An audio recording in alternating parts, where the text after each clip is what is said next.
Hi everyone. Welcome to Reddit Confessions. Picture this. You're at your own anniversary party. Not just any anniversary, the 10th. That beautiful, round number people write poems about. You've spent weeks planning the dinner, picking the wine, making sure everyone you care about is in one place to celebrate your supposed forever. And then your wife raises her glass. She's glowing, confident, like a woman who believes she's fooled the world. Here's to 10 wonderful years, she says, smiling through perfect teeth. 10 years of laughter, of learning, and of love. Everyone claps. Glasses rise. Her sister dabs at the corner of her eye. A friend shouts, "To 10 more." I take a slow sip, and I say it. Not loud, not dramatic, just honest. And you ruined them by bringing your lover here. That sentence didn't just end the toast. It ended the illusion. Her eyes don't move. Her mouth stays in that halfway smile. You'd think she didn't hear me. But the man 2 seats down, the one she claimed was just helping with the playlist, suddenly looks like he forgot how breathing works. A fork drops. Someone coughs. The jazz keeps playing, stupidly cheerful in the background. I don't say another word. I don't have to. Because this story, my story, isn't about catching her in the act. It's about how she brought the act into my house, into my routine, into my trust, and how I found out. Not through texts, not through lipstick, but through a cat. Yes, a cat. That wasn't ours. It was gray, with one ear that looked like it had been through a storm. I found it sitting on our windowsill one evening in early spring, tail twitching, eyes calm, like it had every right to be there. The strange thing wasn't the cat. We lived in a neighborhood where stray animals weren't rare. The strange thing was that Celeste didn't seem surprised to see it. "Oh, hey little guy," she said, as if they had a schedule. She opened the door, and the cat walked in like it owned the place. No hesitation, no sniffing around. It headed straight for the guest bedroom. Guest bedroom, not ours. That room had barely been touched in years. It had a neatly made bed, a stack of travel books, and a closet filled with things we didn't know where else to put. It was a placeholder, a storage unit with better lighting. But this cat, this one-eared mystery, walked right in and curled up on the bed like it had done it 100 times. "Is it someone's pet?" I asked. Celeste shrugged. "Maybe. I think it's been wandering around for a while. I saw it last week, too." Last week. It had been raining every night the past week. The kind of cold, slanted rain that makes cats cry outside your door. But I never heard it. Not once. And I usually hear everything. That night, while she was brushing her teeth, I checked the guest room again. The cat was gone. Window slightly cracked. Curtain swaying. A small, round indent in the pillow, like someone, or something, had made itself comfortable. I told myself I was overthinking. That maybe the cat was just a cat. But the next morning, when I left for work, I noticed something worse. A mug. A white ceramic mug with chipped paint on the handle, not from our set. Sitting in the drying rack. Still slightly wet. And next to it, a men's razor. Not mine. Different handle. Different brand. Not travel-sized. Not new. I stared at it, hearing nothing but the sound of the refrigerator humming behind me. That razor said more than 1,000 text messages could. It told me someone else had been in my house. Not recently. Repeatedly. Celeste was still upstairs, singing faintly through the bathroom door. Like it was just another Thursday. Like our kitchen hadn't turned into a silent confession booth. I didn't confront her that day. I took the razor, wrapped it in a sock, locked it in the glove compartment of my car. Evidence, I told myself. I don't know why. I wasn't planning a court case. I just needed something solid. Something to hold in my hands when my brain started doubting what my eyes had seen. That was the beginning of the unraveling. And the cat? It came back 3 more times. Each time, it walked in with more confidence. Each time, Celeste acted like it was just another adorable coincidence. But it wasn't. It was a trail of breadcrumbs. And I was finally hungry enough to follow them. The 3rd time the cat showed up, it had something on its fur. A thin, pale streak of what looked like charcoal dust running along its side. I didn't say anything at first. Celeste just scooped it up like it was a baby and laughed. "You're filthy today, little guy," she said, brushing off the ash with her fingers. But I knew that smell. It wasn't just dirt. It was brick dust. The kind you get from old chimneys or basements that haven't been touched in decades. I waited until she left to pick up wine before I checked the guest room again. Nothing out of place, except the closet door. It was slightly open, not wide enough to scream trouble, but enough to whisper it. I pulled it open. Slowly. Inside, nothing looked unusual, until I crouched down and saw the small section of carpet that had been pressed in differently than the rest. Just a little square where the fibers had laid flatter, like something heavy had sat there. Recently, I stood back up and caught sight of something even more telling. A faint fingerprint smudged against the inside of the mirror mounted on the back of the closet door. Too high to be hers. Too wide to be mine. That night, I didn't sleep. She curled beside me like usual. Soft breaths, arm across my chest, like everything was fine. And I lay there thinking about that razor. That mug. That smudge. That cat. I started leaving earlier for work. But not to get ahead of deadlines.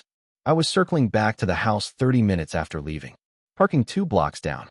Walking up behind the trees on the south side of the yard. Watching through the narrow space in the fence I never fixed. Nothing happened. Not the first day. Not the second. But on the 5th, a dark gray sedan pulled into the driveway at 10:42 a.m. It wasn't Celeste's car. It wasn't anyone from her family. And it definitely wasn't mine. A man stepped out. Tall. Button-down shirt, sleeves rolled. Not someone you'd glance at twice. He moved like he'd been here before. Let himself in through the side gate. No hesitation. I didn't move. I just stood there, heart pounding in my throat, while he disappeared into my house like it was his. He stayed for over an hour. I didn't confront them. I didn't storm in or break down. I waited until he left. I followed his car for a few blocks. Just enough to get his plates. I wrote them down in my notes app between a grocery list and a saved password I didn't need anymore. Later that evening, Celeste made lamb. My favorite. She wore that blue sweater I once said made her look like a storm cloud in the best possible way. She touched my hand while pouring the wine and asked if I was okay. I looked tired. I smiled and told her the lamb was perfect. I said I was just tired from work. And I meant it. I was tired of pretending. Because now I had a plate number. And what came next would finally bring the storm. It didn't take much to get his name. A friend of mine from college, Dorian, owed me a favor. He worked in property insurance now, but still had access to certain systems he probably shouldn't have. When I texted him the license plate, I expected reluctance or delay. Instead, 20 minutes later, he sent me a name, an address, and a simple "You good?" I wasn't. But I replied, "Yeah, just curious." That was a lie. I was past curiosity. I was climbing into a different mindset entirely. Not rage, not heartbreak. Calculation. The guy's name was Bennett. Bennett Price. 35 years old. Lived in a condo about 25 minutes away. I recognized the street, not because I'd been there, but because Celeste mentioned it once. She said it was near the new boutique she liked. Back then, I didn't think twice. But now I couldn't stop thinking. I parked a block from his place the next afternoon. Same gray sedan in the lot. I didn't go up to the building. I just watched. A man came out with gym clothes slung over his shoulder. It was him. I recognized the easy confidence in his walk, the way he checked his phone like it was an extension of his body. He looked like someone who knew he wasn't going to get caught. I hated how ordinary he looked. I wanted him to look evil, to radiate something foul. But he looked like a guy you'd ask for help changing a tire. Average. Clean-shaven. The kind of guy who somehow had time for both cardio and cheating. That night, I watched Celeste as she made tea. It was chamomile, something she used to hate. I asked her once, early in our marriage, why she never drank it, and she said it reminded her of being sick as a kid. Now she was sipping it like it soothed her soul. I asked, new habit. She blinked. The tea, I said. Didn't you used to hate chamomile? She hesitated just a moment too long. Oh, yeah, tastes different now, I guess. People lie in 2 ways. One is messy, with stutters, tells, and twitchy eyes. The other is elegant, wrapped in calm voices and micropauses. Celeste was the second kind. She didn't panic. She pivoted. She adjusted herself mid-sentence and turned the lie into a casual afterthought. But I noticed, and I didn't ask again. Instead, I ordered a GPS tracker, one of those tiny magnetized ones you can slide under a bumper. I told myself it wasn't spying. It was verification, truth-gathering, something to balance the weight of her secrets. I planted it on her car early one morning before work. My hands were shaking more than I wanted to admit. By the end of that week, I had her routes. Her real ones. She wasn't going to yoga twice a week.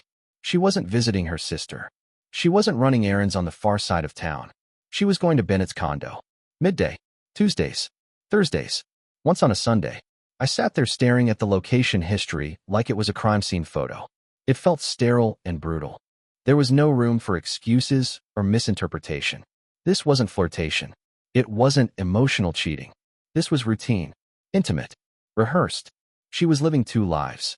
I was just the quieter one. The next Tuesday, I followed her. I stayed for cars back, watched her park, watched her enter the building without knocking, without texting. She had a key. She didn't even pause.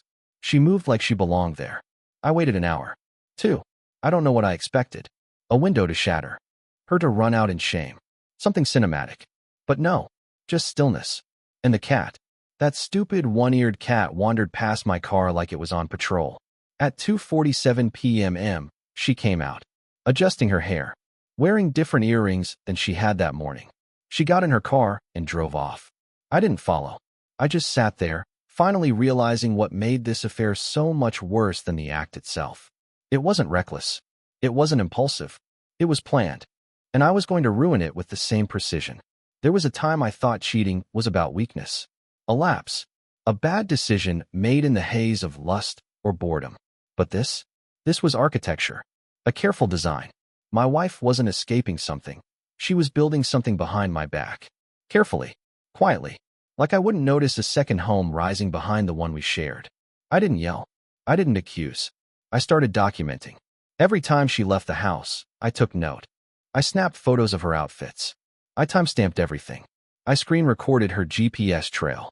When she'd text me sweet nothings from the car, pretending she was just out shopping, I was watching her park in his lot. It was oddly peaceful, actually. Like watching a play from backstage, knowing the lead actress was smiling for the audience while changing costumes between scenes. She had no idea I had the script now. I started moving pieces. I told her my boss was asking me to stay late more often. She seemed relieved.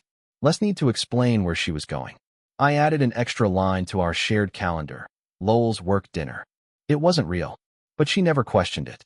One night, I made 2 dinner reservations under my name. One across town, one down the street from Bennett's place. I watched her cancel our dinner due to a migraine, then drive straight to him. That's when I knew. She wasn't going to stop, but I wasn't going to explode. I wasn't going to cry. I was going to wait. For the right moment. With everyone watching. And nowhere left to run. I began planning the anniversary party 2 weeks before our actual date. I told Celeste it would just be a casual gathering. No formal dinner, no big speeches. She seemed almost disappointed by how low-key I described it. But then I mentioned inviting some of her coworkers. That perked her right up. Even Bennett? She asked casually, flipping through the guest list on her phone like his name didn't hit me like a punch to the ribs. Of course, I said, smiling. Wouldn't feel right not inviting your team. I watched her eyes flicker. Just for a second. That tiny, involuntary twitch, not panic, not fear. Just recalculation. A quiet mental reshuffling of lies. She didn't ask if I was sure. She didn't offer a reason why he might not be able to attend. She just nodded and moved on. Perfect. I rented a private room at a rooftop restaurant downtown. Elegant, but not extravagant. I wanted it to feel personal. Intimate. The kind of space where people let their guards down. I made sure the lighting was soft and warm, the kind that flatters every angle, no shadows to hide in. I invited 20 people, 10 from her side, 10 from mine. Friends, family, co-workers, neighbors. I kept the list tight. I wanted every chair to matter. I wanted every pair of eyes to be part of the theater. And yes, I invited Bennett. I found him on Facebook. Sent the invite through Messenger just to be polite. He replied with a thumbs up and a looking forward to it. He even liked a photo of Celeste and me from last year. The one where we were standing on the beach, holding hands, smiling like none of this was already broken. That photo felt like a lie now. I hired a photographer. Told him it was a special anniversary and I wanted candid shots of the whole night. Guests arriving, conversations, toasts, laughter. I told him to focus on reactions. Moments, I said. I want expressions. He didn't ask why. He just quoted me a price and told me he'd bring backup batteries. The night of the party, everything looked flawless. The room glowed. The food was perfect. People laughed, hugged, caught up on old memories. I moved through it all like a host who had everything under control. And Celeste? She looked like she belonged in a magazine. Green silk dress, perfect makeup, hair pinned just enough to look effortless. She greeted every guest like they were royalty. She even kissed me on the cheek twice, once before the guests arrived, once when they toasted our 10 beautiful years. But I wasn't drinking. Not yet. I waited for Bennett to arrive, fashionably late, just as I expected. He came with a bottle of wine and a sheepish smile. A few people turned to look, mostly women. He had that polished, comfortable charm. He made it easy to believe he didn't do anything wrong. I shook his hand. Firm grip. No eye contact. Coward. He took a seat near Celeste, 2 spots down. She didn't introduce him to me. Didn't have to. He played it safe, mostly speaking to others. I caught him glancing at her twice. Maybe more. It was just before dessert when she stood to make her toast. To 10 years with the man who's seen me at my best and worst, she said, lifting her glass. To the partner who's made every chapter worth turning. To Lowell. Polite clapping followed. Soft, respectful. Everyone turned toward me. I stood up, smiled, lifted my glass, and said, "Thank you, Celeste. And thank you all for coming. 10 years is a long time. Long enough to build trust. And sometimes long enough to watch someone burn it." She blinked. The room shifted. Quietly. The clinking slowed. I turned to her. Calm. Cold. Cheers to 10 years, and to the man you've been sleeping with behind my back, who also had the nerve to show up tonight. Bennett froze. Celeste didn't move. Not at first. Then her hand gripped the edge of the table, just slightly, like the floor had tilted. There it was. The silence I'd been working toward. Heavy. Thick. Everyone staring. Some confused. Some horrified. My mother covered her mouth. Her sister stood halfway out of her chair. I held up my phone and tapped the screen. The TV on the wall behind us, the one I'd quietly synced to a private stream, lit up. A slideshow began. Time-stamped GPS screenshots. Photos. Parking locations. Her walking into his condo. Him leaving our driveway. No sound. No narration. Just cold, undeniable reality scrolling past like vacation photos no one wanted to see. She didn't speak. He didn't breathe. And I sat back down. Took a sip of the wine I hadn't touched all night. "Dinner's on me," I said. "But the lies are all hers." No one touched dessert. The room stayed still for a few strange, stretched-out seconds. The kind of silence where you realize everyone's waiting for someone else to speak first. But no one did. Not Celeste. Not Bennett. Not even the photographer, who slowly lowered his camera like it had just turned radioactive. Celeste didn't cry. That would have made it easier. She didn't yell. She didn't run. She just sat there, wine glass still in her hand, staring at the TV like she was trying to rewrite it in her head. Then came the murmurs. Quiet conversations at the edges. Someone grabbed their coat. Bennett stood up like he might explain himself, like there was anything to say that wouldn't make it worse. And then he realized there was nowhere to go but out. He left. No goodbye? Celeste tried to speak. I saw her lips part, but no words came. She was choking on her own performance. I didn't offer her a lifeline. I leaned in just close enough so only she could hear, and said, "You picked the wrong person to underestimate." Then I stood, nodded politely to the room like this was just another speech, and walked out. Did I look back? No, because the fallout isn't loud. It's quiet. It lives in empty dinner tables, unanswered texts, and a reputation that whispers long after you're gone. I didn't talk to Celeste for 3 weeks after the party. She texted, called, even sent a handwritten letter. I didn't read it. I didn't need to. I already knew how it ended, with her trying to control the damage, not undo it. But I wasn't interested in rage anymore. I wasn't interested in punishing her. She'd already handed herself a sentence far heavier than anything I could have delivered. Instead, I focused on rebuilding quietly. I canceled our joint accounts. I filed the paperwork. I removed her name from the title on the house. Everything she had touched, I calmly untangled. And here's the part that matters most. I didn't stay broken. I started going to the bookstore again. Alone this time. I picked up cooking for myself, badly at first, then less badly. I joined a cycling group even though I hadn't ridden in years. I started sleeping deeper, laughing louder. And one afternoon, I walked past the guest bedroom, the one she used for her excuses, and saw sunlight falling across the sheets. Empty, quiet, clean. That was the moment I realized something. Healing doesn't always arrive with fanfare. Sometimes it shows up as silence, as peace, as finally being able to stand in your own house and feel like it's yours again. So no, this story didn't end in flames. It ended in clarity, in strength, in the quiet decision to choose better, not just in who you love, but in how you live. Have you ever witnessed a moment where the truth shattered everything, but somehow made life better afterward? Drop your answer in the comments. We'd love to hear it. And don't forget to like, subscribe, and check out more confessions right here on the channel.